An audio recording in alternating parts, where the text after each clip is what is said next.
Michael Jackson was halfway through Heal the World at the Bucharest Dangerous Tour when he suddenly stopped singing mid-verse and shouted into his microphone, "Stop! Security! Stop everyone now!" The music died. 70,000 confused fans fell silent. Nobody understood what was happening, but what Michael did next became one of the most powerful moments in concert history. It was October 1st, 1992, at the Liamanelu Stadium in Bucharest, Romania. This wasn't just another concert. This was Michael Jackson's first performance in a former Eastern Bloc country, broadcast live to millions across Europe. Romania had only been free from communist dictatorship for 3 years, and for many Romanians, this concert represented their first taste of Western pop culture freedom. The stadium was packed beyond capacity. Official numbers said 70,000, but local authorities estimated closer to 90,000 people had somehow made it inside. The energy was unlike anything Michael's crew had ever experienced. These weren't just fans. These were people who had spent decades behind the Iron Curtain, forbidden from accessing Western music, finally seeing their idol in person. But in Section C, row 47, something was going very wrong. And Michael Jackson, from hundreds of feet away on stage, had somehow sensed it. Let me take you back 6 hours earlier to understand how we got to this shocking moment. Adrian Popescu was a 34-year-old factory worker from a small village outside Bucharest. He had saved for 8 months to buy tickets for himself and his 12-year-old daughter, Ioana. In communist Romania, Adrian had listened to bootleg Michael Jackson cassettes in secret, risking arrest just to hear Billie Jean on a smuggled tape recorder. For Adrian, Michael Jackson represented everything that had been forbidden. Freedom, joy, artistic expression without government control. When communism fell in 1989, one of the first things Adrian did was buy a legal Michael Jackson album. He played it so many times the tape wore out. When the Dangerous Tour was announced for Bucharest, Adrian knew he had to take Ioana. "I want her to see what freedom looks like," he told his wife. "I want her to understand what we fought for." The tickets cost more than Adrian made in a month, but he didn't hesitate. He worked double shifts, skipped meals, and did everything necessary to make it happen. October 1st finally arrived. Adrian and Ioana traveled 3 hours by bus to Bucharest, arriving at the stadium 8 hours before showtime to ensure good spots.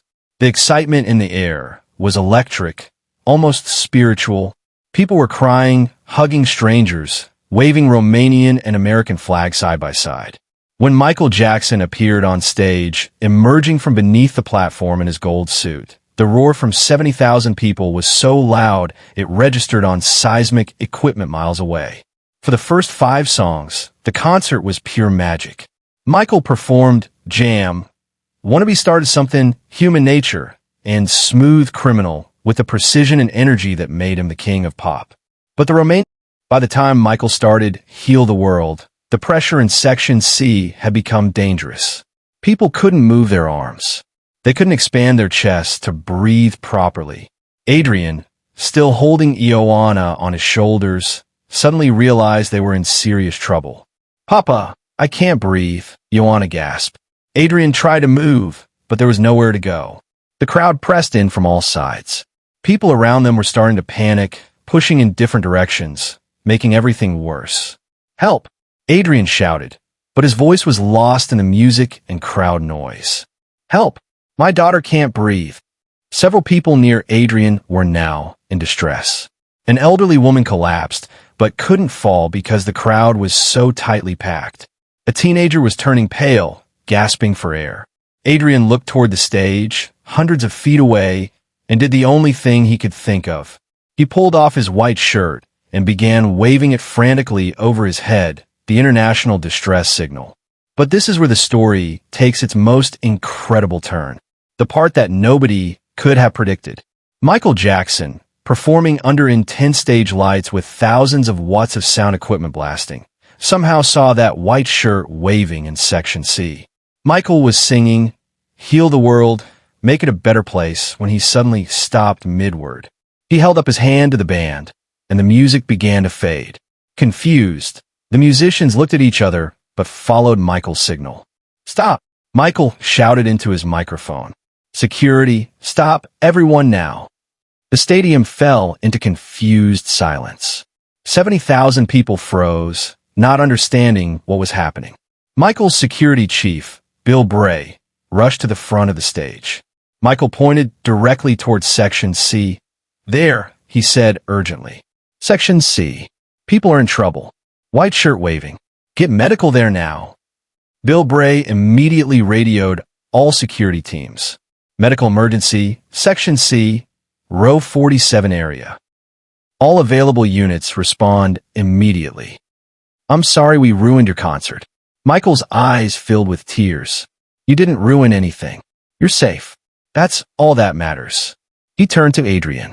"You saved your daughter's life by signaling for help. You're a hero." Adrian, this factory worker who had risked arrest just to listen to Michael Jackson's music in secret, was now face to face with his idol who was calling him a hero. He broke down crying. "In my country, under communism, your music kept me alive," Adrian said through tears. "When everything was gray and controlled, your songs reminded me that joy existed somewhere. You saved my life many times. Today you saved my daughter's life." Michael embraced Adrian, two strangers from completely different worlds, connected by music and humanity. Michael stayed backstage for 17 minutes, ensuring everyone was stable and comfortable. His tour manager was frantic about the broadcast, but Michael was completely calm. "The broadcast doesn't matter," Michael told his team. "This matters. People matter." When Michael finally returned to the stage, the crowd erupted with appreciation. But Michael held up his hand for quiet. "Ladies and gentlemen, everyone is safe. Thank you for your patience. Thank you for helping each other." He paused, visibly emotional. "You showed me something beautiful tonight. You showed me that music brings us together, but caring for each other is what makes us human." The stadium erupted again, but this time it was different. It wasn't screaming fan worship. It was collective gratitude, collective love. Then Michael did something nobody expected. "I want to invite someone to stay here with me for the rest of the show," Michael announced. "Ioana, if you feel strong enough, would you like to watch from side stage?" Through the backstage monitors, medical staff gave approval. Ioana was stable enough to be moved. Moments later, Ioana Popescu appeared at the side of the stage, wearing headphones that Michael's crew had given her to protect her ears, sitting in a special chair where she could see everything. Michael performed the rest of the 2-hour concert, knowing that the little girl he had saved was watching from the wings. Several times during songs, he would glance over and smile at her, and Ioana would wave back. After the concert, Michael spent an hour with the Popescu family. He gave Ioana one of his performance jackets, signed photos for everyone who had been in medical, and personally thanked each security guard who had responded to the emergency. But here's the incredible part that nobody knew until years later. Michael Jackson was so affected by what happened in Bucharest that he completely redesigned how his tours handled crowd safety. He hired crowd dynamics experts, installed additional medical stations at every venue, trained his security team in early warning signs of crowd crush, and personally reviewed safety protocols at every stadium. After Bucharest, Michael became obsessed with audience safety, said Travis Payne, Michael's choreographer. He would walk the venue hours before shows, looking at crowd flow patterns, asking about emergency exits, testing communication systems. He took it more seriously than anyone I'd ever seen. The incident in Bucharest directly led to safety improvements that became industry standard. Today's concert safety protocols for crowd management owe significant debt to the changes Michael Jackson implemented after that October night. Adrian Popescu kept in touch with Michael's team for years. In 1995, Michael invited the Popescu family to visit Neverland Ranch. Ioana, now fully recovered, spent 3 days experiencing Michael's private sanctuary. But the relationship went deeper than that. Michael quietly helped fund Ioana's education. She wanted to become a doctor after her experience being saved by quick medical response. Michael's foundation covered her medical school tuition at the University of Bucharest. Today, Dr. Ioana Popescu is a leading emergency medicine physician in Romania, specializing in crowd safety and mass casualty events. She has trained thousands of first responders and has consulted on safety protocols for major concerts and sporting events across Europe. Michael Jackson gave me two gifts, Dr. Popescu says. He gave me my life by stopping his concert when I couldn't breathe. And he gave me my purpose by showing me that one person, paying attention and taking action, can save lives. In her office in Bucharest, Dr. Popescu keeps two items on her wall. One is the gold performance jacket Michael gave her that night in 1992. The other is a framed photo of Michael with her father, both of them crying and embracing in that medical tent. Below the photo is a quote that Michael wrote for her. "The greatest performance is the one you stop to save a life." MJ. The live broadcast of the Bucharest concert that night captured everything. Michael stopping the show, directing security, waiting patiently while medical teams worked. Millions of viewers across Europe witnessed Michael Jackson put humanity before performance. Music critics who reviewed the broadcast noted something remarkable.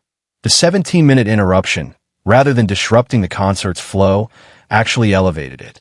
By showing genuine concern for his fans' safety, Michael transformed a concert into something deeper, a demonstration of what leadership and compassion look like under pressure. The Bucharest concert recording they were invited as special guests by Michael's family, who had heard their story from Michael many times over the years. At the memorial, Adrian was given the opportunity to speak.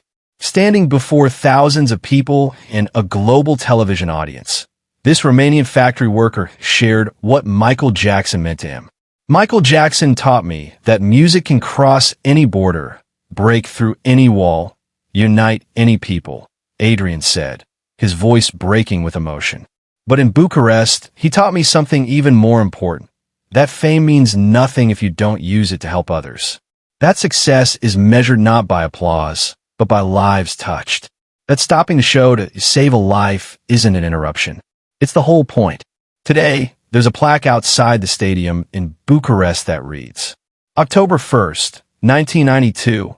On this night, Michael Jackson stopped his concert to save lives, reminding us that humanity matters more than entertainment. In memory of the king of pop, who cared more about his fans than his performance. Every major artist who performs at that venue is told the story of what happened that October night.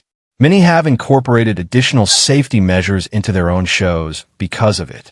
The white shirt that Adrian waved that night, the distress signal that Michael somehow saw from hundreds of feet away, is now displayed in the Rock and Roll Hall of Fame as part of an exhibit on concert safety and artist responsibility. The story of Michael Jackson stopping his Bucharest concert teaches us something profound about leadership, about awareness, about choosing what matters when everything is on the line. Michael could have continued performing. 90% of artists would have let security handle it without interrupting the show. He was broadcasting live across Europe. His reputation, his image, his performance were all at stake. But Michael understood something that many people never learn. The show doesn't matter if people aren't safe to watch it. He understood that true artistry isn't just about what you perform. It's about how you treat people when nobody's watching, how you respond when someone needs help, how you use your platform when it matters most. Michael Jackson saw a white shirt waving in a crowd of 70,000 people. Most performers would have missed it entirely. Michael not only saw it, he understood what it meant, and he had the courage to stop everything to respond. That's not just talent. That's not just showmanship. That's character. That's leadership. That's humanity. If this incredible, true story of courage and compassion moved you, make sure to subscribe and hit that notification bell. Share this video with someone who needs to be reminded that doing the right thing matters more than any performance. Have you ever witnessed someone stop everything to help another person? Let us know in the comments below. And remember, the greatest show on earth is the one you stop to save a life.